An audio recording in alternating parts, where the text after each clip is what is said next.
dos, tres, cuatro, clap. Du coup, bonjour. Vous me connaissez, je m'appelle Cyrus. Et je suis plutôt historien.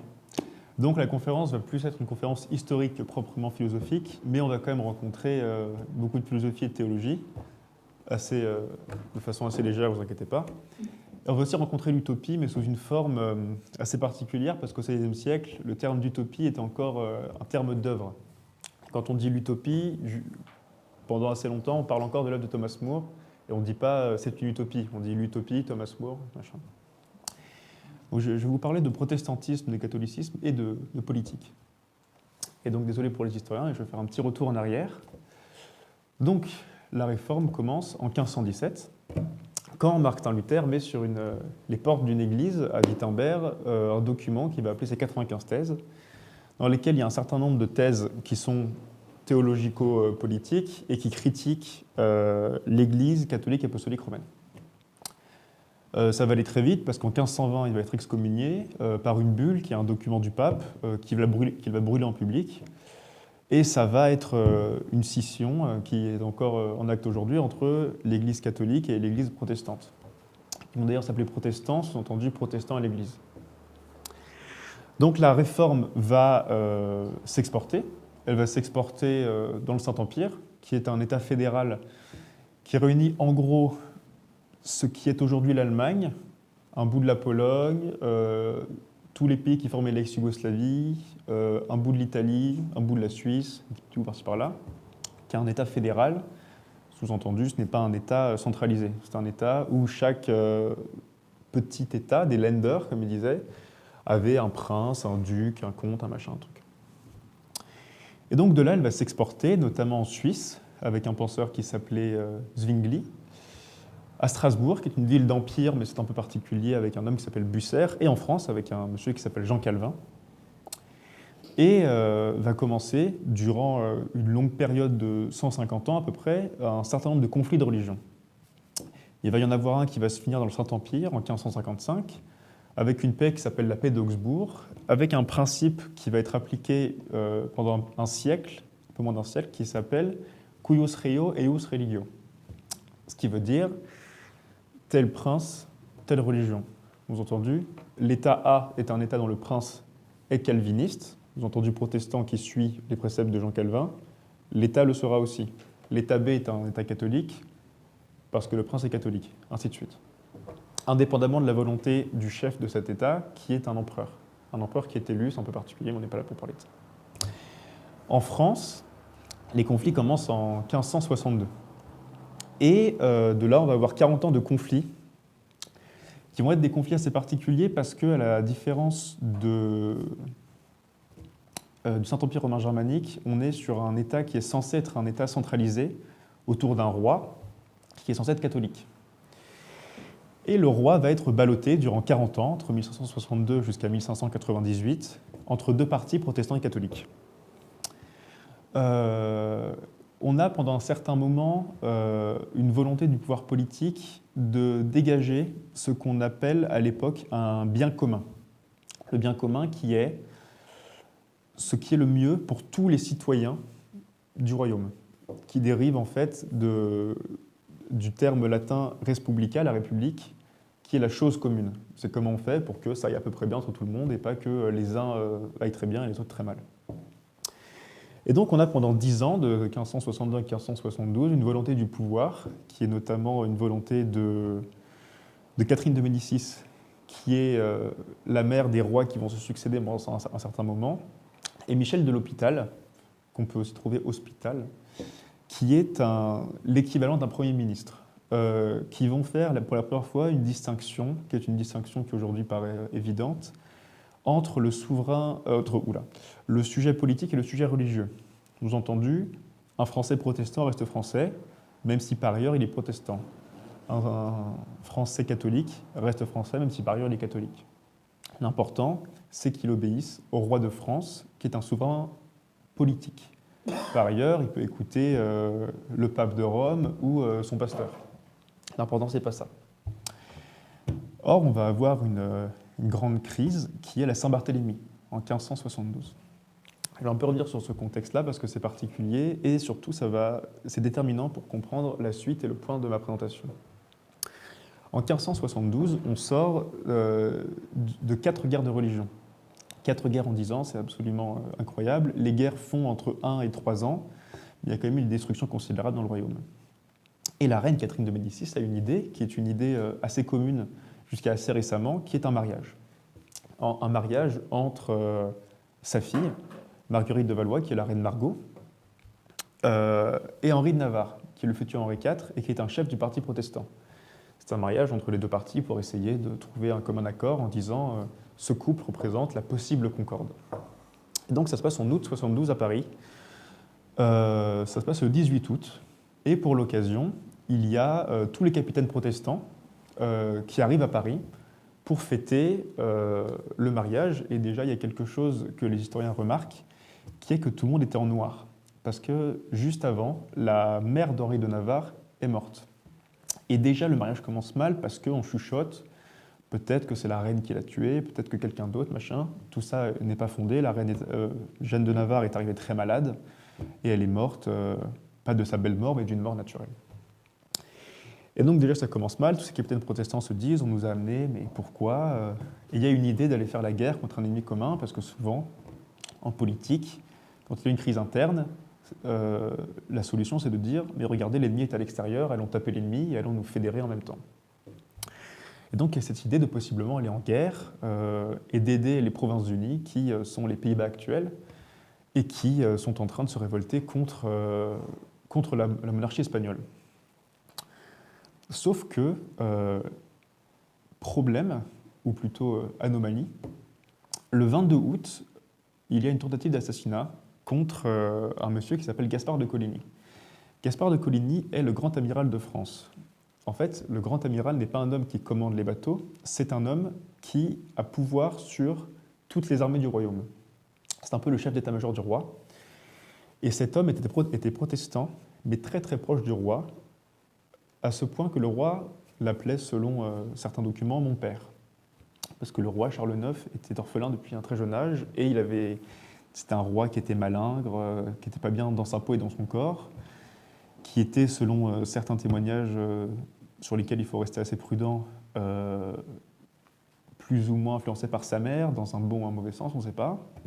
Mais il a trouvé dans ce monsieur de Coligny une sorte de figure paternelle, mais potentiellement que ce monsieur protestant voulait aussi l'influencer dans un sens ou dans l'autre. Donc le 22 août, tentative d'assassinat sur ce monsieur. Et heureusement, la tentative loupe et ce monsieur ne perd qu'une main. Enfin, ne perd qu'une main. C'est quand même chiant, mais il perd une main.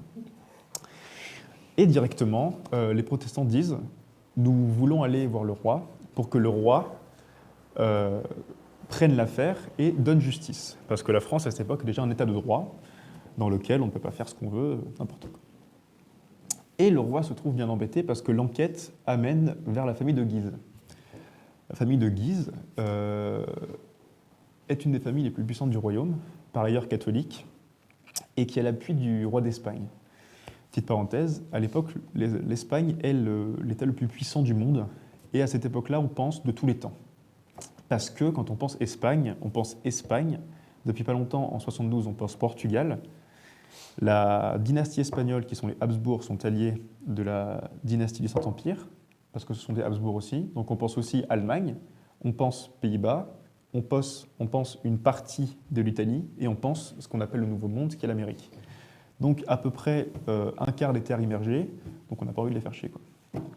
Donc le roi se dit, soit j'amène ces gens-là devant la justice, ce qui possiblement peut créer une crise diplomatique, soit je ne le fais pas, sauf que l'autre possibilité, c'est donc de se retrouver face à des capitaines protestants en armes dans Paris, qui vont se dire, mais qu'est-ce que c'est que cette histoire ? Et l'une des grandes peurs de l'époque, c'est aussi que le roi se fasse enlever. C'est une peur qui est bien réelle parce que 2 fois, durant les 10 ans qu'ont duré les guerres de religion jusqu'en 72, le roi a failli se faire enlever. Une fois en 62 et une fois en 64. Et c'est une peur qui est très présente dans les conseillers du roi. Et dans la nuit du 23 au 24 août, on a une réunion au Louvre entre certaines personnes. Et c'est un fait historique assez unique parce qu'on ne sait pas ce qui s'est passé. Les historiens en débattent encore Mais le fait est que le roi, plus quelques-uns, on ne sait pas qui, peut-être le duc de Guise, peut-être sa mère, la Catherine de Médicis, se disent « il est impossible d'amener les Guises devant la justice, parce que la France n'est pas assez forte pour affronter l'Espagne, et que de toute façon, les Guises sont trop proches de la cour, et en plus de ça, les Guises apportent une énorme aide financière et militaire au roi. » Par ailleurs, on ne peut pas affronter des milliers de capitaines protestants, parce que Paris, ça peut paraître bizarre à l'époque, n'a que 300 hommes en armes, au sein même de la ville, j'entends, et le roi ne peut pas risquer d'attenter un attentat contre sa personne. Et donc une liste de noms sort du Louvre, une liste de noms sur lesquels il y a les principaux capitaines protestants, donc ce monsieur de Coligny, un certain nombre de personnes, et le plan du roi, qui n'est pas un très bon plan, est de tuer ces personnes-là pour, en quelque sorte, décapiter le serpent et se dire, si les capitaines protestants se rendent compte que leurs chefs sont morts, leur tentative armée va peut-être s'arrêter là, en se disant, on n'a pas intérêt, on n'a plus de chef. Il y a des problèmes historiographiques sur le fait de savoir est-ce que le nom d'Henri de Navarre est sur cette liste ou pas. Le fait est qu'à cette époque, il était protégé à la cour par sa femme qu'il n'aimait pas vraiment, mais qui avait quand même envie de protéger un mariage qui venait de commencer, et aussi par le fait qu'il avait esquissé la possibilité de se convertir au catholicisme. Donc cette liste sort, et dans la nuit du 24, on a différents assassinats. Le premier étant celui de Coligny, qui se fait décapiter et on pend son corps par les pieds devant le Louvre. Et on a après ça une dizaine de meurtres qui sont très bien organisés. On va chez eux, on les prend, on les décapite. Le problème, c'est qu'il fait très chaud et que les gens sont hors de chez eux, ils marchent comme on fait dans la rue de nos jours. Et les Parisiens catholiques voient des soldats du roi, en ne sachant pas ce qui se passe, prendre des protestants, parce qu'on reconnaît les protestants à leurs habits noirs, ils les prennent, ils les égorgent, ils les emmènent. Et on se dit, eh ben, c'est ça. Et les gens se disent, peut-être que le roi veut ça. Et surtout, peut-être que c'est la fin des conflits de religion, parce que ça fait quand même 10 ans que le fils, le frère, le machin est mort à la bataille de trucs bidules. Ça fait 10 ans qu'on en a marre. Et les Parisiens se disent, aidons le roi, tuons les protestants. Et on a, à partir de cette nuit du 24 août, une sorte de délire collectif de tuons les protestants. Ça commence à Paris. C'est ça, c'est ça. Ça commence à Paris, ça dure jusqu'au 28 août à Paris. Les corps sont jetés dans la Seine, il y a des potentielles fouilles archéologiques pour savoir où sont les corps, et l'une des... Enfin ça c'est une parenthèse qui n'a rien à voir avec le sujet, mais l'une des hypothèses est que c'est en fait sous la Tour Eiffel. Parce que la Tour Eiffel à l'époque était une île, et il y a beaucoup de gens à l'époque qui écrivent dans des journaux intimes qu'on a retrouvés. Ils s'amoncellent sur l'île, qui était une île dont le nom n'est plus connu, sur laquelle, après, on a bâti une sorte de fausse presqu'île et on a battu la Tour Eiffel. Et donc après, le problème est qu'on a des nobles qui sont des nobles de province. Ces gens-là écrivent chez eux en disant « À Paris, ils tuent les protestants, c'est très bien, faisons-le chez nous ». Et on a dans toute la France des meurtres incroyables dans une dizaine de villes. On a notablement Toulouse, on a un certain nombre d'autres villes, où les soldats du roi se disent « très bien, toc toc toc les protestants, on les prend, on les égorge ». Et par ailleurs, on les spolie parce que c'est quand même bien commode, parce qu'à l'époque, les protestants étaient quand même... Les protestants qui sont assassinés, pour beaucoup, étaient riches, et on va prendre tout ce qu'ils avaient, et ceux qui étaient pauvres, on va quand même prendre ce qu'ils avaient, ou alors on va juste prendre tout ce qu'ils ont, on va les laisser mourir de faim.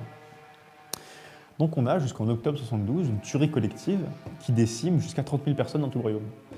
Parenthèse, 30 000 personnes, sachant qu'à l'époque, le royaume fait maximum 20 millions de personnes, c'est 1% de la population qui y passe. C'est absolument incroyable. 1%, ouais. Et donc on a à la suite de ça un exode massif qui crée ce que les historiens protestants appellent le premier refuge, qui vont dans les pays limitrophes protestants de la France, qui sont les Provinces-Unies, donc futurs Pays-Bas, certains États de Saint-Empire romain germanique, qui est en fait l'Allemagne, la Suisse et l'Angleterre. Ces gens-là arrivent, racontent leurs déboires et disent aux gens « mais vous savez pas quoi, j'étais à Paris, on tue les protestants, je suis venu là, mais c'est affreux ». Et parmi ces gens-là, on a beaucoup de penseurs. des penseurs, que ce soit des théologiens ou des philosophes, des penseurs politiques, des penseurs de la philosophie, de la théologie, tout ce que vous voulez.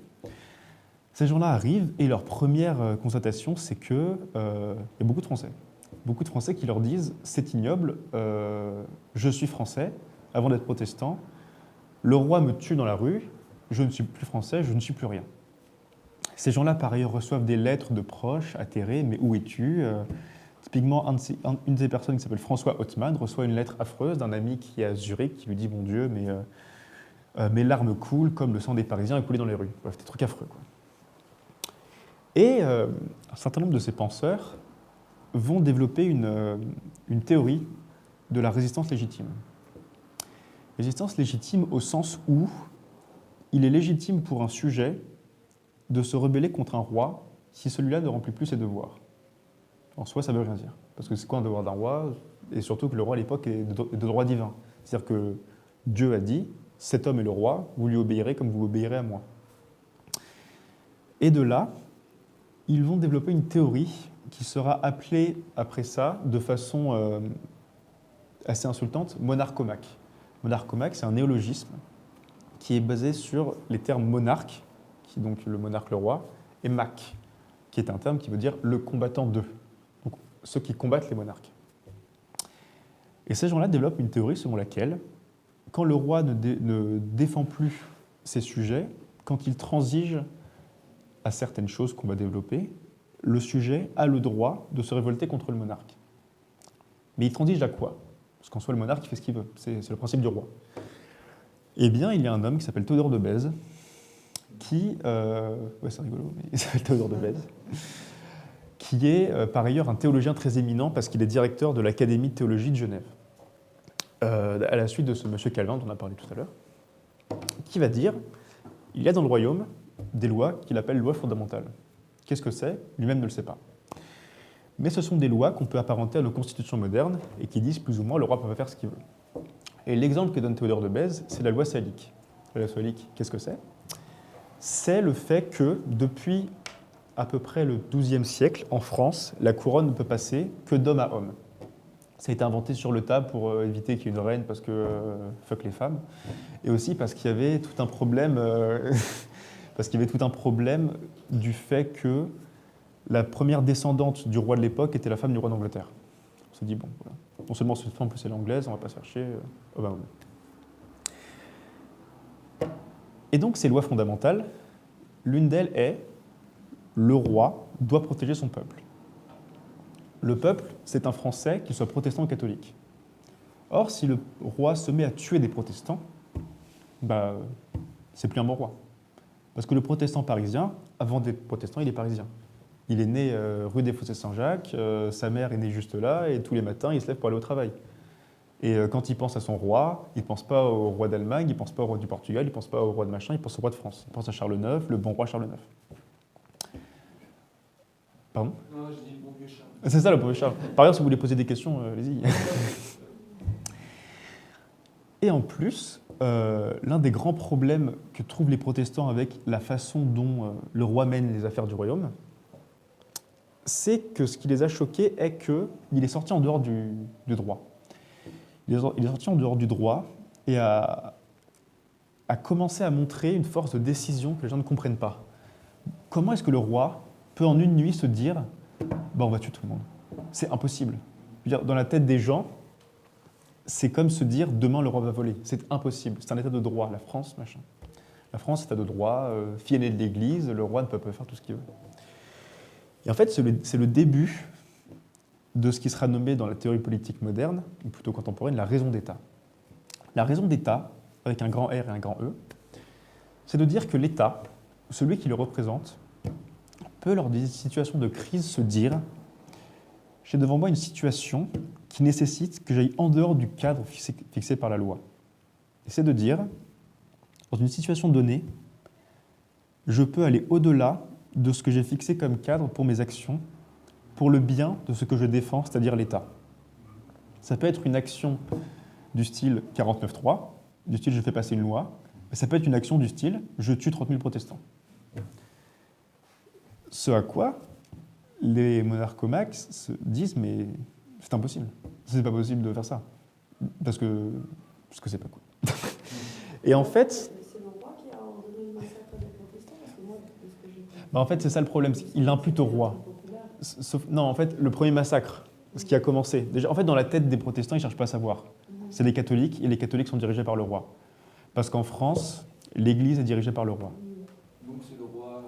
Donc c'est le roi. C'est une initiative populaire. Non, en fait, c'est l'inverse. Les gens ont vu des soldats du roi. Oui, peut-être mal exprimé. C'est ça.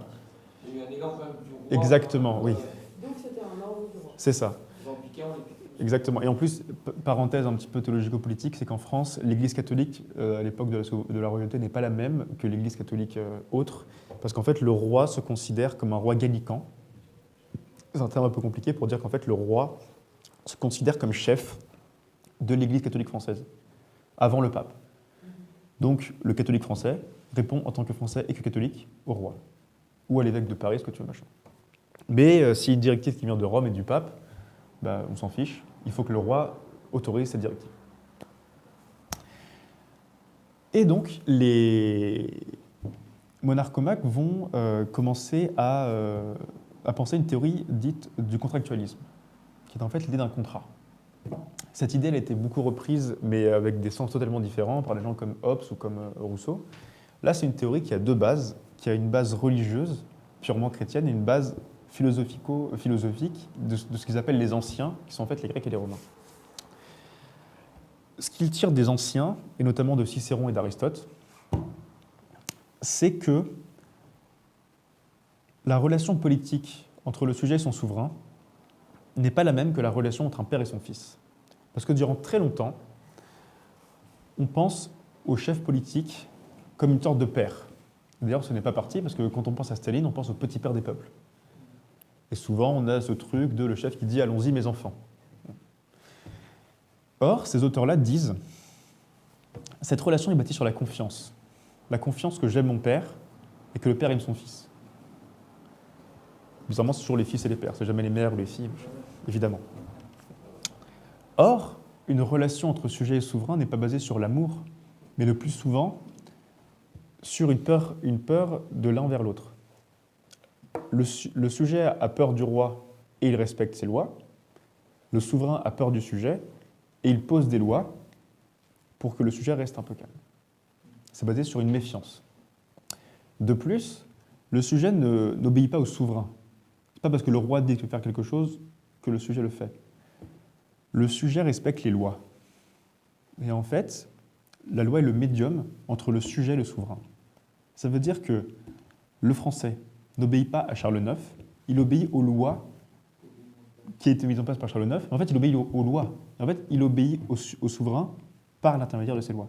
Sauf que si le souverain, il ne respecte plus les lois, et il dit je vous tue tous, il n'y a plus aucune raison de respecter ce souverain. Donc ça, c'est la base de résistance légitime qui est basée sur la philosophie politique en tant que telle. Sur la base religieuse, c'est en fait tiré de deux citations du Nouveau Testament. Parce qu'évidemment, ces gens-là connaissent le Nouveau Testament comme vous connaissez votre numéro de téléphone. Et non mais c'est vrai. Ces deux citations, la première vient de l'Acte des Apôtres. C'est Saint Pierre, la citation en gros c'est « Saint Pierre et les apôtres répondirent à l'unisson, il vaut mieux obéir à Dieu qu'aux hommes ». Sorti de son contexte, c'est ça. La citation, c'est ça. L'autre citation, qui est tirée de l'épître de Saint Paul aux Romains. Une épître, en fait, c'est une lettre, parce qu'à l'époque de Saint Paul, en fait, était un apôtre qui allait voir les différentes communautés. Il allait voir les Romains, les Grecs, les machins, les trucs. Il a envoyé des lettres pour leur dire, déjà, convertissez-vous au catholicisme, parce que c'est très bien le catholicisme, c'est mieux que le judaïsme et vos religions nulles. Et surtout, une fois que ces gens-là étaient catholiques, il fallait leur dire, étaient chrétiens, pardon, il fallait leur donner des directives. Leur dire, faites ça, ne faites pas ça. Vous croyez ça, c'est pas top, croyez plutôt ça. Et dans une des épîtres aux Romains, la référence c'est Romains 13, c'est de dire, il dit, respectez les puissances terrestres, sous-entendu les souverains, les empereurs, les machins, car toute puissance terrestre vient de Dieu. Donc en fait, on a deux des références les plus sûres du Nouveau Testament qui sont Saint Pierre et Saint Paul. C'est-à-dire qu'en fait, à part Saint Pierre et Saint Paul, il y a Jésus et Dieu dans l'esprit chrétien. Donc en fait, il est impossible de les départager. En plus, ce sont deux messages aux antipodes, qui disent littéralement le contraire l'une de l'autre. C'est de dire je respecte Dieu ou je respecte les hommes parce que ça a été institué par Dieu. Et en soi, les deux peuvent coïncider, il n'y a pas de problème. Je peux respecter le souverain parce qu'il est institué par Dieu, et je peux respecter Dieu en respectant mon souverain.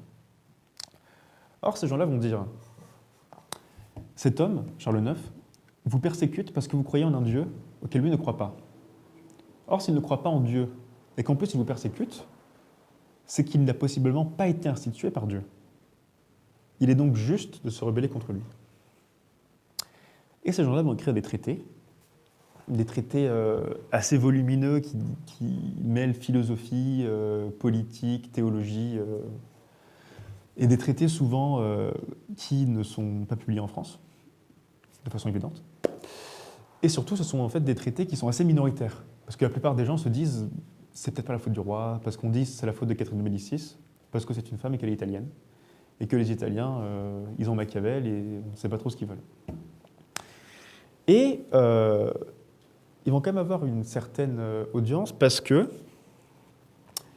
il va y avoir une forme de contractualisation qui va être mise en place à partir de la 5e guerre de religion, qui est la capitalisation. Non, pas la capitulation. Je savais que j'allais faire l'erreur.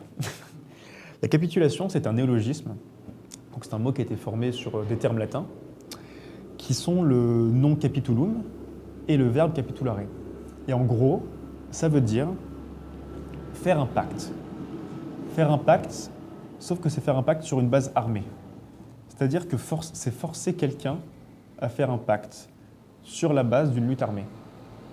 Il y a des protestants qui vont être rejoints par une frange des chrétiens qui s'appellent les malcontents, qui sont des gens proches du roi, mais qui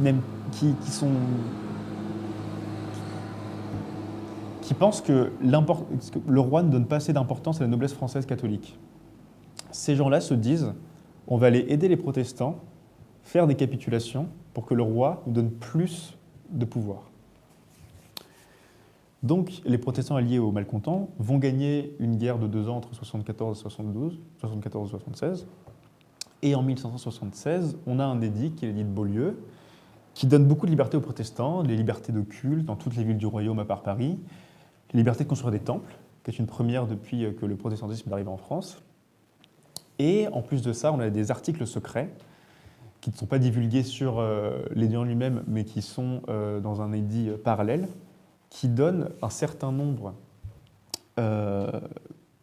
d'avantages, que ce soit des avantages fiscaux ou même de l'argent qui est versé, aux chefs de la coalition, donc les malcontents, les protestants, et des aides étrangères. Et en fait, le roi est humilié. Le roi est humilié, les protestants sont tout contents. Les protestants se disent, c'est génial, on a trouvé la façon de faire que le roi nous donne ce qu'on veut, c'est faire la guerre. Quand on fait la guerre et qu'on met le roi à genoux, on a ce qu'on veut. Sauf qu'au même moment, il y a un monsieur qui s'appelle Jean Bodin, qui est un juriste, qui publie une somme de livres assez imposante qui s'appelle « Les 6 livres de la République ». Il y a 6 livres et ça traite de la République. Et cet homme, qui est un juriste, qui a été professeur de droit, qui a fait des études de droit, théorise ce qu'il appelle, et ce qu'on appelle toujours la souveraineté, qui est le pouvoir de décision d'une république. Ce pouvoir de décision est délégué à un souverain, qui est un homme, qui peut changer, et qui a pour mission de faire en sorte que la République aille bien, de faire en sorte qu'il n'y ait pas de guerre civile, que la République ne tombe pas, qu'elle ne soit pas envahie par quelqu'un d'autre. Or, pour Jean Bodin, il est absolument impossible que les sujets se mêlent de politique. Parce que, quand on lit La République, c'est assez drôle, son argument c'est « tout le monde a tort ». C'est très simple. Pour plusieurs raisons. La première, c'est que le modèle paternaliste, qui est que, de même que l'enfant respecte le père, le sujet respecte le souverain, est valable. Mais il n'est pas valable dans la mesure où le sujet aime le souverain. Il est valable dans la mesure où le sujet donne une obéissance totale au souverain, sans se poser aucune question. Et de la même façon, l'enfant aime son père parce que c'est son père. Il n'y a pas de question. Parce que je l'aime, c'est mon père. Bon, il n'a pas pensé à la crise d'ado, mais le fait est que c'est ce qu'il pense. De plus, pour lui, la souveraineté a une définition qui est très précise, et il le dit en ancien français, c'est que la souveraineté gît dans le fait de donner des lois sans le consentement des sujets. C'est de dire, je suis le souverain qui a en lui la souveraineté de la République, et j'ai pour devoir de faire en sorte que la République reste sur pied. Je ne peux pas permettre qu'à cause des velléités de certains sujets, qu'elles soient fondées ou pas par ailleurs, la République puisse possiblement être renversée. En plus de ça, il parle sans en parler des monarchomaques. Donc de ces protestants qui pensent une forme politique contractuelle. Il dit que ces gens-là ne savent pas ce qu'est la République, ne savent pas ce qu'est la politique, ne savent pas ce qu'est le pouvoir. Et il dit de ces gens-là, pas en ces termes-là, mais il le dit, ces gens-là pensent une forme de République qui ne peut pas être. Et ces gens-là pensent donc ce qu'on appellerait aujourd'hui une utopie. Parce que faire la guerre pour poser des lois, en mettant une pression armée sur le souverain, permet en vérité une guerre totale et continuelle de qui veut poser des lois et qui veut changer les lois. Ce point-là de la République n'est pas trop écouté, parce qu'on se dit en vérité, cet homme n'a jamais fait la guerre, c'est pas un philosophe, c'est un juriste, il n'en sait rien. La souveraineté, les gens le gardent, on crée un parti qui est le parti des politiques, qui pense qu'en effet, il faut que l'État soit au-dessus et que pour fermer les dissensions religieuses, il faut une religion de l'État. Or, il a raison, parce qu'en 1588, la Ligue, qui est formée au milieu des années 1570, tes souhaits, réussit, grâce au crédit de l'Espagne, à former des capitulations encore plus fermes que celles qu'avaient demandées les protestants.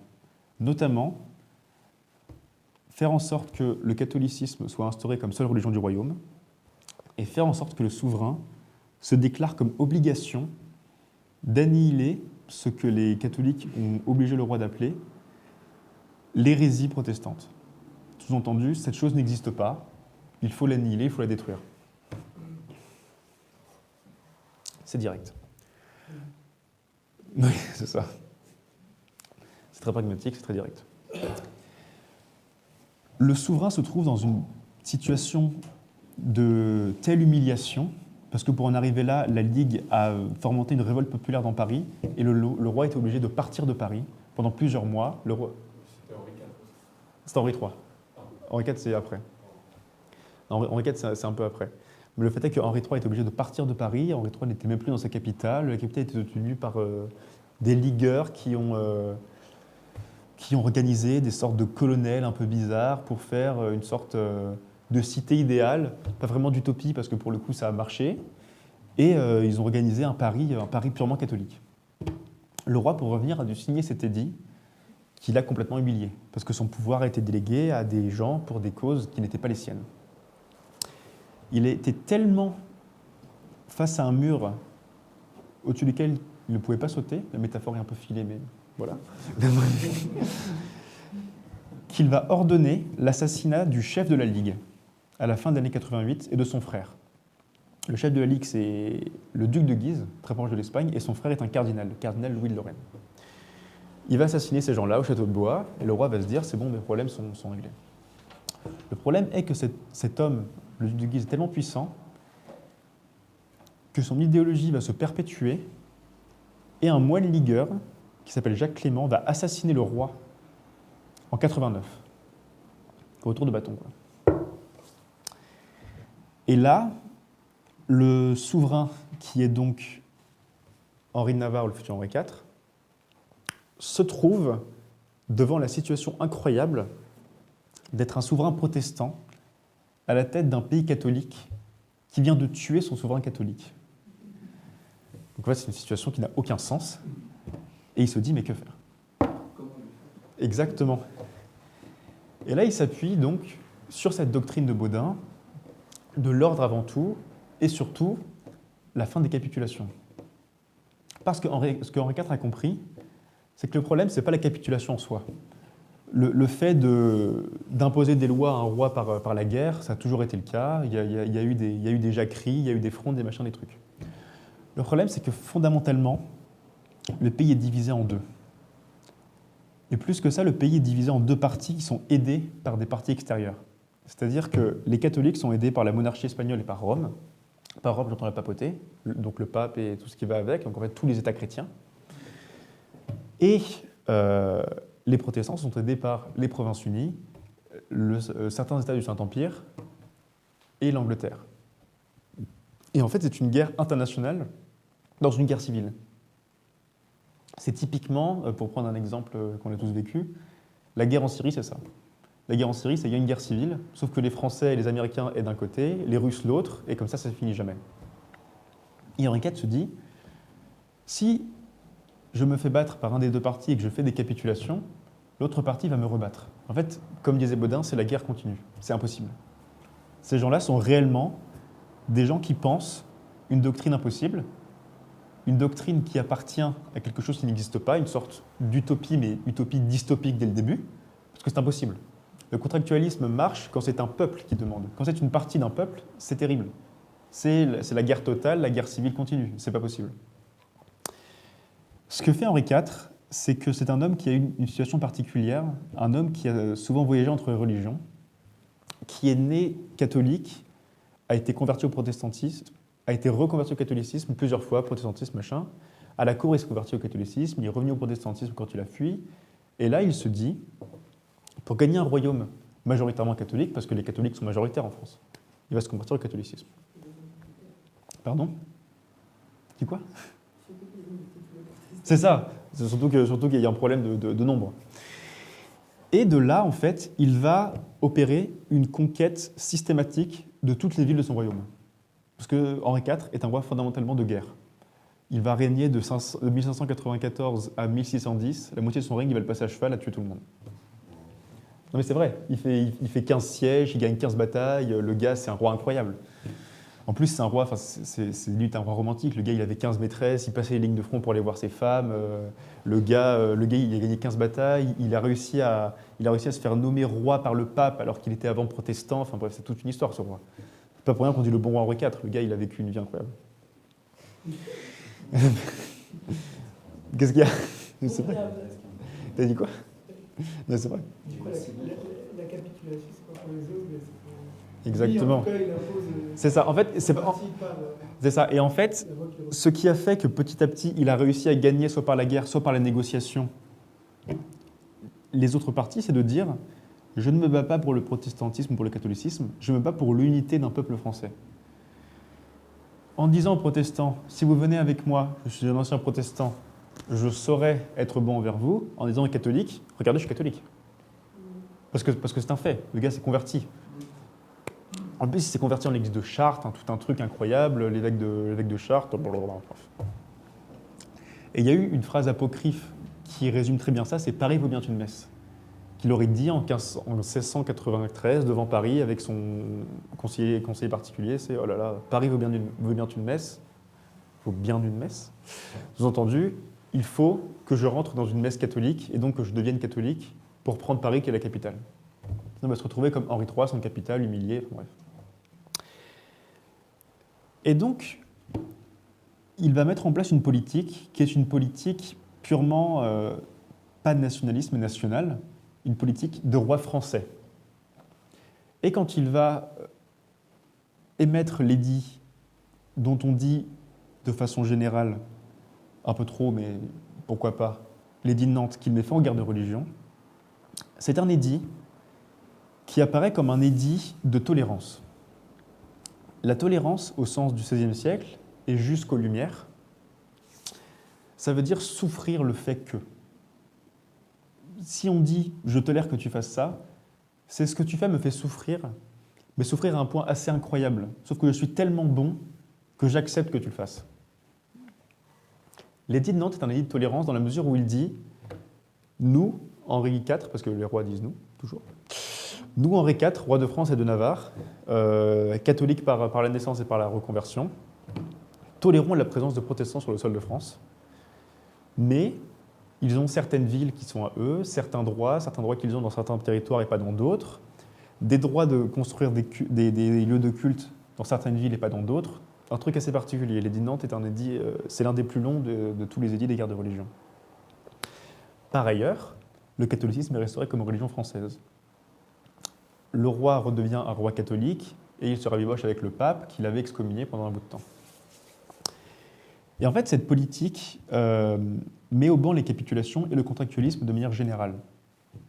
Parce que il y a dans l'esprit de tous ces gens-là, et même dans l'esprit de Louis XIII et Louis XIV, qui vivront un siècle plus tard, la peur du fait qu'en fait le peuple est une masse armée. Le fait de dire, si je capitule avec le peuple, si je fais des contrats avec le peuple, à tout moment, je vais me faire couper la tête. Parce que je serai content avec l'un et pas avec l'autre. Et en plus, si je capitule et que je contractualise avec l'une des entités du peuple, c'est-à-dire les protestants, les catholiques, ou même, je ne sais pas, les marchands, les navigateurs, les machins, les trucs, à tout moment, je me fais tuer par quelqu'un d'autre. Et donc vient la doctrine de ce qu'on appelle au XVIe siècle de la monarchie absolue.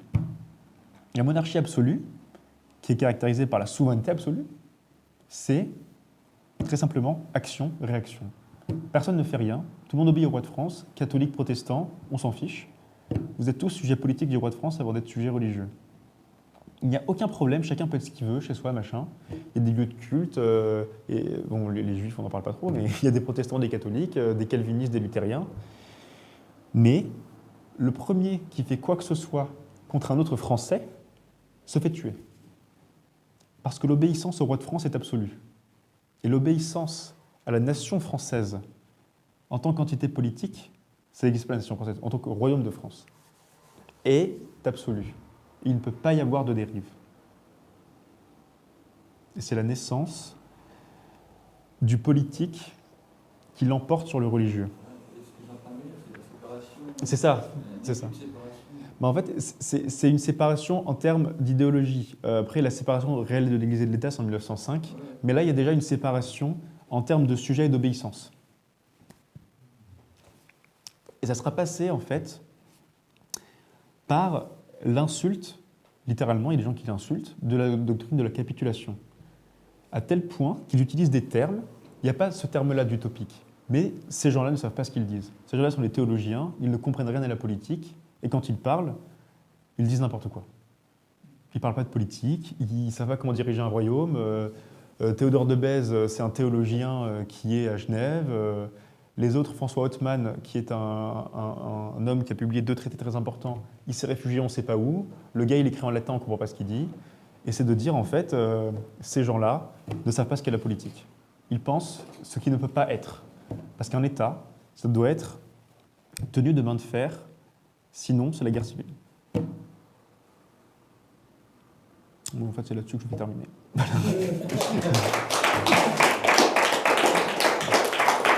Voilà. Donc, j'espère que je peux aller trop rapidement. Je me suis forcé à parler.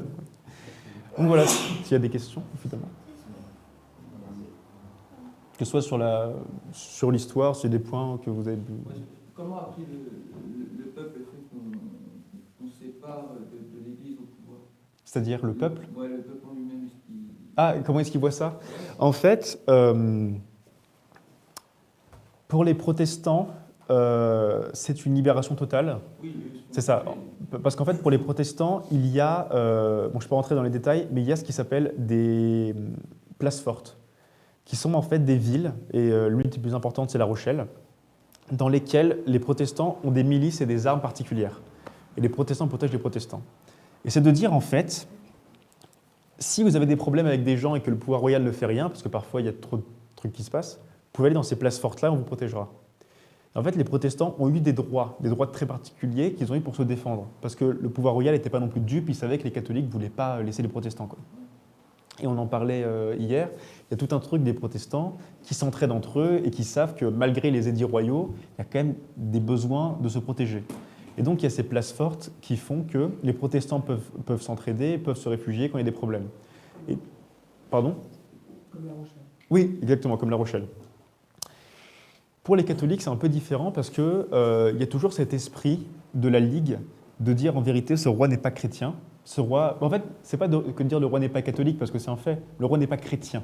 Chrétien, ça veut dire qu'il ne croit pas au Christ parce que croire au Christ, c'est croire à la doctrine catholique de la Trinité, tout ça. Et la preuve en est qu'Henri IV se fait assassiner par un extrémiste. Par un extrémiste. Et en fait, pardon ? Catholique. Oui. Oui, un extrémiste catholique, pardon. Qui s'est fait élever par des jésuites qui étaient des extrémistes qui disaient la seule vraie doctrine, machin truc. Et en fait, il y a toujours cet esprit catholique qui reviendra. Et en fait, le fait est que l'absolutisme n'a pas marché. L'absolutisme est un échec. Parce qu'en fait, Louis XIV fera une monarchie absolutiste, mais catholique, en bannissant les protestants du royaume. Et en fait, les catholiques, certes, la plupart le voient comme la fin des guerres de religion qui ont ruiné le royaume. Au début du XIe siècle, la France est un pays ruiné. Mais certains le voient quand même comme une défaite. De dire c'est un absolutisme, mais pas un absolutisme chrétien. Pas catholique, vraiment chrétien, au sens religieux du terme. Et justement, parce que ça devient un absolu seulement politique. C'est ça. Parce que ça n'est plus de droit divin qui parle. C'est ça, c'est le droit politique, oui. L'unité du royaume. Et en fait, je ne voulais pas en parler parce que c'est un peu trop complexe pour entrer vraiment dedans, mais en fait, ça dérive d'un principe politique. Il y a un philosophe qui s'appelle Gérard Méret, qui officie d'ailleurs à Paris 4, je ne sais plus s'il est encore prof, mais qui a exposé dans un de ses livres qu'à l'époque moderne, à partir de Machiavel, donc début XVIe siècle, Machiavel, c'est un secrétaire florentin qui a écrit Le Prince, et qui est en fait un homme très particulier parce que c'est un homme qui a fait de la politique. Il a été dans la chancellerie, donc en fait le gouvernement de Florence, qui était une cité-État. Et en fait, après ça, il s'est fait bannir à cause de jeux politiques, voilà. Et en fait, il a écrit un traité qui s'appelle Le Prince, où en fait, il dit plus ou moins « Prince de la planète, je vais vous apprendre comment gouverner ». C'est ça. Machiavélien, ça vient de là. Et ce type décrit, en 24 chapitres, d'un livre très court, voilà comment il faut gouverner. En fait, c'est incroyable, parce que c'est de la réelle politique. Aujourd'hui, on peut lire Le Prince et se dire « mais c'est vrai ». On peut trouver des actions de, je sais pas, Poutine, Biden, Macron, on se dit « putain, mais c'est ça, c'est le chapitre 12 du Prince ». Et à partir de lui, il y a un principe qui se met en place, qui est ce que Gérard Méret appelle le fait que le juste est un effet de la force. Ça veut dire que la loi n'est plus mise en place parce qu'on est chrétien, parce qu'on est catholique, parce qu'on est protestant, parce qu'on est musulman, parce qu'on est juif. La loi est mise en place parce que je suis assez fort pour mettre en place des lois que je peux faire respecter. Exactement. Et en fait, la capitulation participe de ça. En disant en vérité, c'est pas parce qu'on est protestant que tu vas mettre ces lois en place. Parce que si tu ne le fais pas, on va te tuer. Ce qui est le cas. Le roi se fait battre à plat de couture durant cette guerre de religion, 74-76, cinquième guerre de religion, le roi se fait battre. Et en fait, il y a ce truc-là qui fait que l'absolutisme est un absolutisme politique parce que l'État est le plus fort. L'État détruit tout. Il n'y a pas de problème. T'es catholique, tu fais un truc mal, on va te tuer. T'es protestant, on va te tuer aussi. Pas de problème. Parce que je suis la loi. Oui, mais même hors religion, tu bouges, on peut tuer. Exactement, c'est ça. Parce que même si un catholique fait un truc qui n'est pas religieux, si par exemple, si je tue Blaise, désolé, même si on est catholique tous les deux, l'État me tuera quand même. Parce que c'est un État politique. Personne bouge, donc C'est ça, exactement. c'est tenir un peuple. C'est ça. Et en fait, ce que je voulais passer par cette conférence, c'est qu'en fait, c'est passé par la diabolisation de cette idée de capitulation, de cette idée de contractualisation. Parce qu'un contrat, c'est pas possible. Parce que c'est une utopie, parce qu'on ne peut pas faire ça, c'est pas possible. Parce qu'un État, ça se tient de main ferme. Parce que si on commence à donner trop de droits, qu'est-ce qui se passe ? Parce que dans l'esprit des gens de cette époque-là, trop de liberté, c'est la liberté de tuer celui d'à côté. Donc voilà. Et du coup, une question, ce serait l'absolutisme dans le cadre. Ouais. La doctrine, ça s'appelle de Bèze ou non? Non, c'est Baudin. La doctrine de Baudin. T'inquiète pas. Elle accuse la capitulation Mhm. du coup de Bèze. Mhm. Les autres, c'est des monarchomaques? Monarchomaque, oui, Les c'est ça. monarchomaques. Elle accuse cette théorie de la capitulation d'être irréaliste. C'est ça, oui. et en même temps, d'une certaine façon, d'un point de vue simplement Mhm. des rapports de force, c'est la seule qui soit réaliste par rapport à l'absolutisme qui fictionne un État dans lequel la population est atomisée en individus et il y a seul le souverain qui fait l'unité Mhm. et qui donc punit les individus qui sont finalement désarmés. Mhm.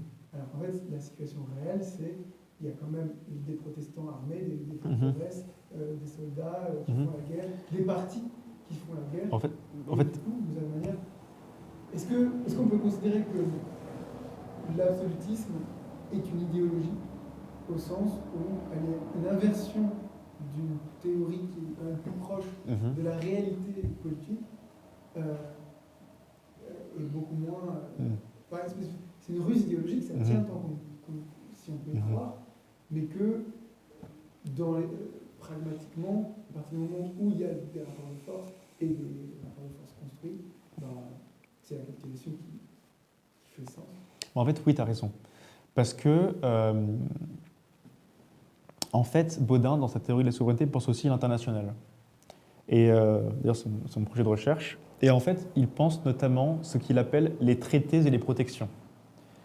Et les traités, c'est entre amis, entre personnes de plan égal. Et la protection, c'est une personne avec une souveraineté suprême absolue, avec au-dessus de lui seulement Dieu, qui protège quelqu'un qui est en souveraineté par rapport à l'autre. En souveraineté, dans le vocabulaire baudinien, ça veut dire je suis protégé par l'autre. Donc en fait, l'autre, les lois de l'autre s'appliquent à moi. Donc je ne suis pas souverain totalement. C'est une vassalité internationale. Exactement. Ce qui par ailleurs n'est pas très loin de ce qui se passe en ce moment. Et en fait, ce qui est intéressant, c'est que dans ce contexte, Baudin essaye un peu maladroitement de mettre en place des contextes de souveraineté suprême, sauf qu'en fait, par définition, s'il y a plusieurs souverainetés, elles rentrent en conflit. Et en fait, l'un des grands points aveugles de Baudin, c'est que se passe-t-il quand deux souverainetés se rencontrent? Et en fait, c'est ça. En fait, la réponse c'est Mathéus qui sera plus tard, c'est qu'en fait, il faut un droit entre souverainetés. Parce que le problème, c'est que si toi, tu es roi de France, moi je suis roi d'Espagne et qu'on se tape, on est tous les deux très puissants. Donc qu'est-ce qui se passe? Il se passe la capitulation en fait. Il se passe qu'on arrête de se taper, qu'on se dit bon, on arrête de se taper, on fait un traité. Parce que... Ça marche pas. Exactement, c'est ça. En fait, le contrat monte dans les puissances. Là, on peut, mais on Exactement. peut pas. Le contrat est possible que à force égale. Et c'est ça. Et en fait, c'est ça. Et en fait, dans le vocabulaire, parce qu'en fait, aujourd'hui, quand on dit capituler, on a un peu cette image de quelqu'un qui rend les armes, justement. Parce que quand on capitule, on a perdu. À l'époque moderne, c'est deux choses très différentes. Rendre les armes, c'est arrêter de se battre et dire tu as gagné. Capituler, c'est dire regarde le dégât que je peux te faire, regarde le dégât que tu peux me faire. Arrêtons de nous battre maintenant et faisons un traité qui fera la part belle à chacun d'entre nous. Et c'est une grande différence à l'époque moderne, ça. Pragmatique, nucléaire. Oui, c'est ça. Oui, bah oui, oui. Non, mais du coup, c'est la Oui, c'est ça, oui. bonne version. C'est ça. Oui, le fait qu'ils meurent de chaque côté. C'est ça, oui. On met les choses d'accord. Mm. On parle un peu. C'est ça. Donc voilà.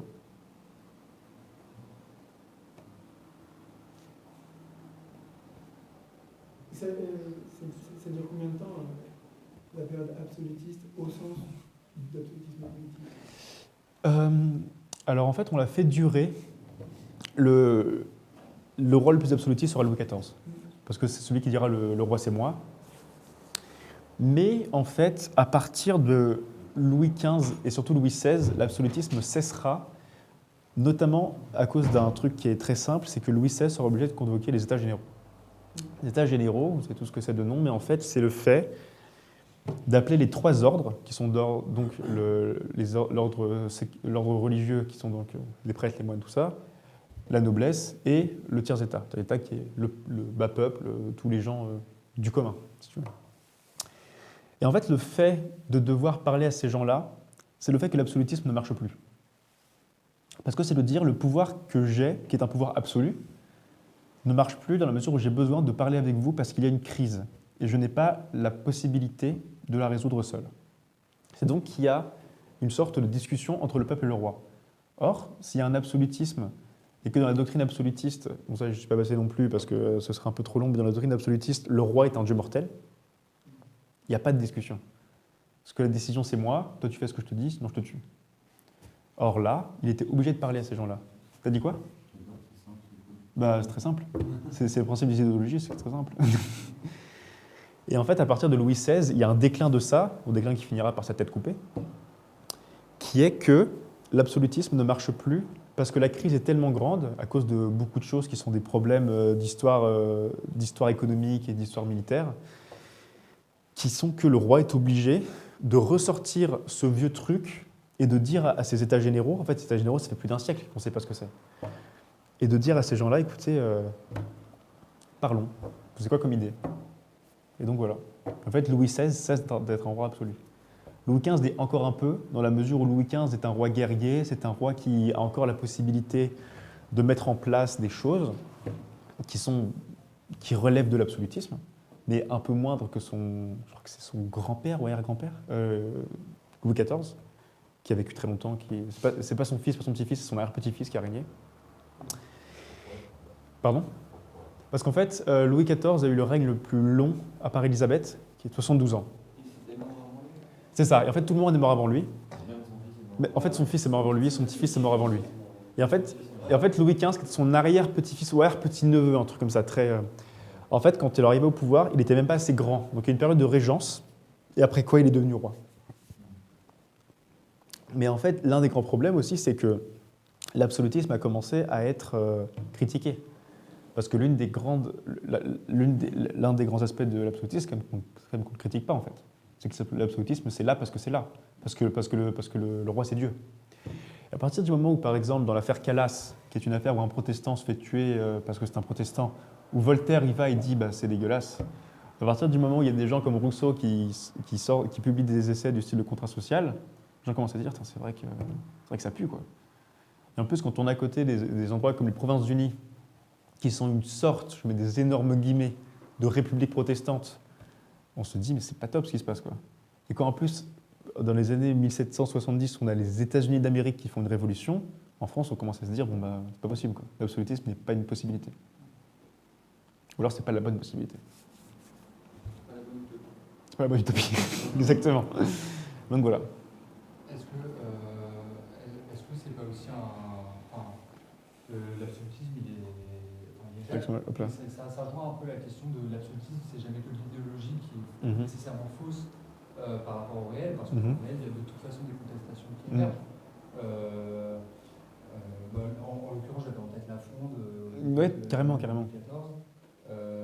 Ce qu'on a voulu enterrer avec les révoltes protestantes, etc., ce qu'on a voulu enterrer en pratiquant en absolu, etc., en fait, Louis XIV, quand il est petit, il fait face à une révolte de la part d'énormément de seigneurs locaux qui sont en lutte contre cette revendication d'un monopole, quoi. Mais carrément. En fait, ce qui est assez intéressant quand on étudie l'absolutisme en tant qu'idée qui s'épanouit dans une histoire française de 2-3 siècles, c'est qu'en fait l'absolutisme est une doctrine qui répond à des événements particuliers. L'absolutisme d'Henri IV et de Louis XIII, c'est par rapport à des guerres de religion de 40 ans. L'absolutisme de Louis XIV, c'est ce traumatisme enfantin de la Fronde, et aussi du fait que son grand-père s'est fait assassiner, et du fait de se dire ça peut m'arriver à tout moment. Et en plus, après les guerres de religion, il y a quand même eu une fronde dans les années 1610-1620. Et en fait, la fronde de Louis XIV n'est pas une fronde nouvelle. Et en fait, à chaque fois, ce n'est jamais une idée qui sort de nulle part, c'est une idée qui est une réponse à un contexte particulier, comme tu dis. Et c'est vrai que Louis XIV a cette image, et en plus Louis XIV a une autre image en tête qui est moins connue, c'est qu'à l'époque où Louis XIV doit fuir à cause de la fronde, le roi d'Angleterre se fait décapiter. À cause d'une révolution. Quoi ? Le roi d'Angleterre se fait décapiter. Oui. En fait, Louis XIV est obligé de fuir au château de Saint-Germain avec sa mère, et au même moment en Angleterre, il y a une révolution. Je crois... C'est Cromwell, ouais. Je ne veux pas dire de bêtises, donc oui, donc je dirais que oui. Et en fait, le roi d'Angleterre, qui est Charles Ier, se fait décapiter. Et en fait, Louis XIV aurait eu une phrase qui est sans doute apocryphe, c'est une nouvelle à effrayer les rois. Et c'est de dire, en fait, à partir de ce moment-là, la peur de ce type, c'est de se faire assassiner ou de se faire décapiter par un peuple qui le fera à son petit-fils, son arrière-petit-fils. C'est de dire, pouvoir absolu, hop là, l'État c'est moi. Et de dire, en fait, je suis le Dieu vivant qui vous gouverne, respectez-moi. Non, mais- C'est ça. Mais par ailleurs, un autre truc, et qui est un peu plus particulier, mais qui participe de ça, c'est que la fameuse phrase « Le roi est mort, vive le roi », en fait, témoigne du fait qu'il n'y a pas de changement dans la royauté. Parce que la royauté est au-dessus du peuple, et en fait, le roi n'est que le corps temporel ou mortel de l'idée divine de la royauté, si tu veux. Dès qu'il meurt, il revit. C'est ça, c'est ça. Et par ailleurs, je ne sais pas si vous avez remarqué, mais il n'y a pas de mausolée pour les rois. À partir d'Henri IV, il n'y a plus de mausolée. Parce qu'en fait, le corps du roi n'est plus aussi important. Parce qu'en fait, le roi n'est que le corps mortel de l'idée de la royauté. En fait, il était enterré à la cathédrale de Saint-Denis, sauf que pendant la Révolution française, on a pris tous les corps, on les a brûlés, on les a décapités, voilà, et du coup, il n'y a plus de corps. Ah ouais, non mais oui. C'est derrière l'époque. Et donc voilà. Mais c'est très religieux en fait. C'est très très religieux. Une, En fait, c'est la religion de l'État. C'est comme l'âme avec l'enveloppe. C'est ça, mais c'est ça, exactement. En fait, il y a un gars au XXe siècle qui a dit l'État n'est plus dans la religion, mais la religion est dans l'État. En fait, la religion qui prédomine, en fait, c'est la religion de l'État. C'est de dire le plus important, c'est l'État, c'est moi. Donc en fait, l'idée suprême, c'est l'État. Et c'est très religieux. Intégrer Dieu. Exactement. Parce que comme tu disais, Henri IV a la volonté politique, Mhm. premièrement, et qui ensuite se traduit par une théologie. C'est ça, c'est ça. C'est une théologie politique, Ouais. typiquement.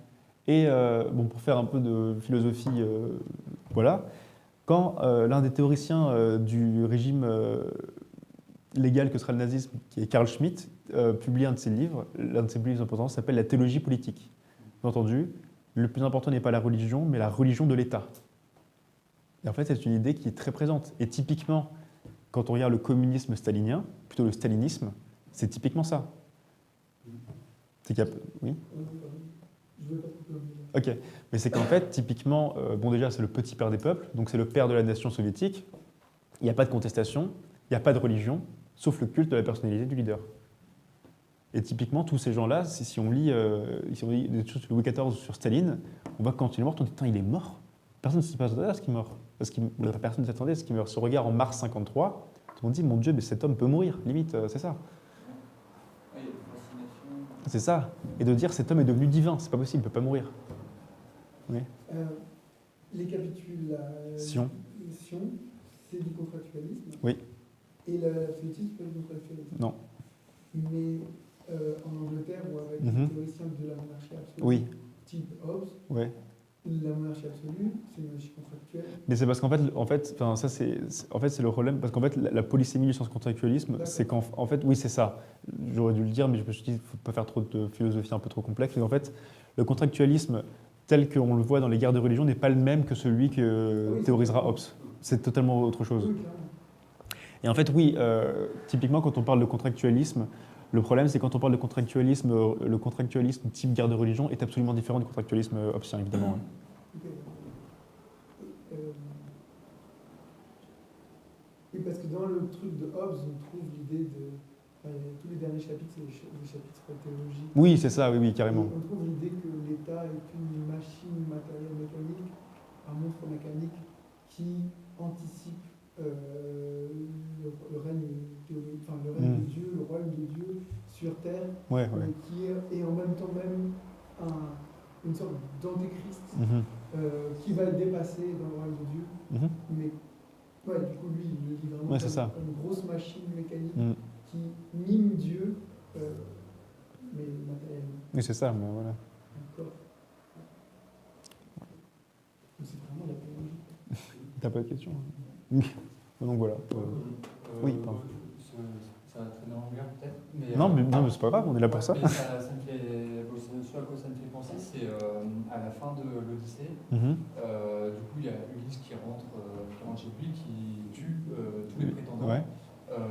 Les familles des prétendants sont dégoûtées, donc Ulysse sait qu'elles sont cachées, il va se cacher à la campagne, et il y a les prétendants, enfin les familles des prétendants qui viennent pour lui casser la gueule à lui et à ses camarades. Et voilà, du coup, il rentre à Ithaque, et en fait, le moment de rentrer à Ithaque, c'est le moment de discorde civile et tout. Mhm. Et ce qui est trop bizarre à ce moment-là, c'est qu'il y a Athéna qui arrive, qui vient et qui, au milieu de la mêlée, dit maintenant, top, maintenant c'est la paix. Et elle vient, mais dans une pure position d'arbitraire. Ouais. Elle vient pas créer une négociation, donner tort aux uns ou raison aux autres. Non. Elle vient et elle pose, maintenant c'est la paix et tout le monde ferme sa gueule. Voilà. C'est ça. Et du coup, ce qui est frappant, c'est l'arbitraire. Ouais. C'est le moment. À un moment, il y a un conflit, il y a une négociation peut-être, etc.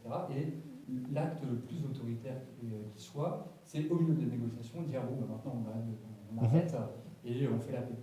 Et ce que je trouve marrant, c'est que en fait, le pouvoir, le cas échéant absolu, et peut-être d'autant plus qu'il se revendique de l'absolu, se manifeste moins par le fait qu'il tende à la guerre que par le fait qu'il impose la paix. C'est ça, oui, c'est ça. Mais t'as totalement raison. Et voilà, mais du coup, peut-être qu'en creux, ça nous fait faire un éloge de la guerre qui est fascinant. Totalement. Mais c'est vrai que oui, les périodes d'absolutisme politique sont paradoxalement ou pas, du coup, ce que tu viens de dire, des périodes de paix civile. Parce que avant ça, en fait, le roi de France au Moyen Âge est en fait un seigneur comme les autres, qui a juste un pouvoir d'appeler les nobles à lui. Mais en fait, si tu vois les monarchies, et typiquement la crise de la guerre de 100 ans, c'est ça, parce qu'en fait, le roi de France n'est pas un souverain si puissant que ça. Et en fait, tu as typiquement le problème du royaume du duché de Bourgogne, qui est quelque chose de historiquement assez ambigu. Parce qu'en fait, c'est à la fois quelque chose qui est indépendant, est dans l'Empire romain, Saint-Empire romain germanique, et qui deviendra français, qui est détenu par les ducs de Bourgogne, qui sont des gens très puissants, mais qui paradoxalement ne sont pas rois, et en fait, personne ne sait vraiment. Et en fait, comme tu dis, c'est des gens qui n'étaient pas affiliés à quelqu'un parce qu'il n'y avait pas de monarchie absolue. Sous-entendu, on peut aller manger chez l'un, on peut aller manger chez l'autre.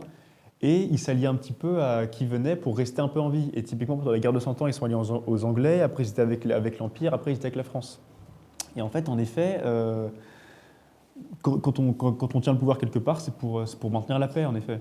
Et comme tu dis, vu que c'est la figure d'Athéna, et en fait, la figure d'Athéna est remplacée par la figure de l'État, qui dit maintenant c'est la paix ou je vous tape tous. C'est ça, tu vois. Voilà. Et je crois qu'Athéna aurait pu tous les défoncer. Ah bah carrément, attends, Athéna c'est la meilleure. Athéna, c'est la carte. C'est ça, c'est la carte maîtresse.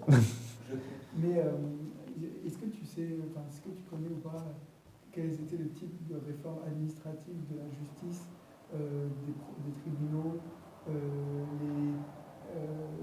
les réformes militaires aussi, s'il y a eu des processus de désarmement de toutes les parties. Parce que je comprends d'un point de vue juridique et même théorique, je peux même imaginer que d'un point de vue ce droit, cette politique avant la religion peut fonctionner psychiquement dans les esprits des gens, etc. Et donc peut-être même les calmer, peut-être, en les rassurant théoriquement, mais en même temps, je sais pas, quand je pense à des textes, non pas absolutistes, mais quasiment, parce que c'est des textes de défense de la... Enfin, comment faire pour que l'Empire, on parle plus des textes chinois, pour que l'Empire chinois se tienne, se maintienne, il y a l'idée que ce qui est en surplomb, c'est la norme, et pas juste la personnalité du souverain, etc. Mais au-delà de ça, il y a tout un tas de réformes de l'agriculture, de l'administration, de la justice, des formes militaires. Et comme tu dis que Henri IV, il a réussi à imposer l'absolutisme à la suite de guerres, de conquêtes de villes, sur tout le territoire, j'imagine qu'avant ce droit absolutiste, et donc cet ordre des idées, cet ordre juridique, il y a un ordre matériel ou opératoire dans lequel il a fait des réformes qui désarment les partis. Et juste un exemple dans d'autres contextes, c'est vraiment un exemple très très loin et tout, mais des théoriciens de l'esclavage ont montré que dans les formes absolutistes, centralisées et autoritaires, l'esclavage est moins fort. moins violent, moins désagréable pour les esclaves, voire parfois inexistant. Pour la raison toute simple que s'il y a encore des esclaves, ça veut dire qu'il y a encore des maîtres. S'il y a encore des maîtres, ça veut dire qu'il y a encore des gens qui ont des gens à leur solde qui ne répondent qu'à eux et pas aux souverains centralisés. Et donc on a des contre-pouvoirs potentiels, c'est-à-dire des armées d'esclaves guidées par l'armée. Et donc du coup, voilà, est-ce que tu as des connaissances de quelles étaient les réformes concrètes qui ont désarmé la société pour rendre possible l'absolutisme? Alors, du coup, oui. Alors, ce qu'a fait concrètement Henri IV, et ce qu'ont continué ses successeurs, c'est déjà de créer des tribunaux qui étaient occupés à moitié par des catholiques, à moitié par des protestants. Et donc ça, c'était pour certaines affaires où il y avait besoin. Parallèlement à ça, comme je l'ai dit, en fait, il y a des villes entières qui étaient pas dédiées, mais où on autorisait le culte protestant, ce qui fait que qu'il y a eu parfois des déménagements de population de là à là, machin. Il y a aussi eu, comme je l'ai dit, un effet guerrier qui est que directement après ça, Henri IV a organisé la guerre contre l'Espagne. Il n'a pas pu vraiment la faire parce que ça a pris du temps et qu'il y avait beaucoup d'affaires à régler, notamment avec Rome, pour cette histoire dans laquelle je ne vais pas rentrer, mais qui est qu'il a été excommunié, machin de bidule. Et en fait, quand il s'est fait assassiner en 1610, c'est justement quelques semaines après, il allait partir en Flandre défendre ces gens-là. Donc il y a eu une construction de cette armée. Et en fait, paradoxalement, l'armée est une des réponses parce qu'en fait, dans l'armée, on ne te demande pas vraiment ce que tu es, on te demande juste de te battre. Et en fait, paradoxalement, il y a beaucoup d'historiens de l'armée... Pardon, oui ? Non, vas-y. En fait, il y a beaucoup d'historiens de l'armée, donc de l'armée de l'Ancien Régime, qui ont montré que l'armée est un des espaces, pas de déconfessionnalisation, mais dans l'espace dans lesquels il était plus simple d'avoir une multitude confessionnelle. Il y avait beaucoup de protestants dans l'armée, et de deux choses l'une, soit les protestants pouvaient être protestants comme ils le voulaient, sans s'en ficher qu'ils soient protestants. Et en fait, il n'y a pas vraiment de solution, c'est juste le fait est que les deux étaient en place, et que ça marchait. Et en fait, tu as aussi une troisième réponse qui est que... Attends, excuse-moi. Oui, il y a eu un contrôle encore plus assidu qui est que, comme je l'avais dit la dernière fois, il y a eu une théorie qui s'appelle la théorie de la vénalité des offices, qui est que pour ce qu'on appelle aujourd'hui les grands fonctionnaires de l'État, il y a des offices, typiquement l'office de la magistrature, l'office des eaux et forêts, machin, et elles sont émises en masse pour avoir de l'argent pour l'État. Certaines de ces offices sont réservées par des protestants. Ce qui permet en fait à certains protestants d'aller un peu plus avant dans la société, et ce qui fait qu'il y a dans l'idée commune que dans ce nouvel État, les protestants peuvent s'élever là où typiquement la plupart des rois avant avaient interdit aux protestants d'avoir accès aux offices. Et donc il y a tout ça, mais il y a aussi des choses un peu plus complexes, notamment sur les places fortes, parce que la plupart des armées protestantes sont après soit rentrées dans l'armée française, soit rentrées dans les armées des places fortes. Typiquement, La Rochelle, c'était un fort incroyable. Et tu as tout ça qui fait qu'il a à peu près réussi, mais comme je l'ai dit, pas vraiment, parce qu'en fait, le fait est que Louis XIV a quand même fait une révocation de l'édit de Nantes. Ce qui fait qu'en fait, il y avait quand même encore des gens qui... En fait, la révocation de l'édit de Nantes, c'est quelque chose de très particulier, c'est encore une fois de l'histoire psychologique, qui est qu'en fait, Louis XIV a révoqué l'édit de Nantes parce que ses officiers lui disaient qu'il n'y a plus de protestants. Ce qui était évidemment faux. Ce qui fait qu'en fait, il y a deux hypothèses historiques qui sont toutes les deux c'est soit que Louis XIV se disait réellement il n'y a plus de protestants, donc ça va aller, soit c'est de se dire je hais les protestants, donc en fait, on s'en fiche. Oui, c'est ça en fait. C'est ça. Non, ça veut rien dire, mais tu vois quoi. Et le fait est que les protestants n'étaient pas